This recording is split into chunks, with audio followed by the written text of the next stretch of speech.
na Nabii Musa, na mbingu ya saba akakutana na Nabii Ibrahim Khalilullah.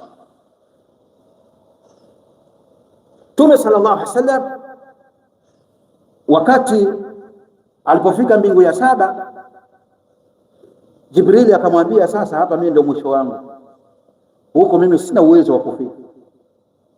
Basi Mtume sallallahu alaihi akiwa yuko peke yake, Jibrili anamsubiri kule. Allah asema fakana kaba kausaini au adna, alikuwa yukaribu mno na sisi, alikuwa yukaribu mno nami, kama vile mfano wa upinde ule.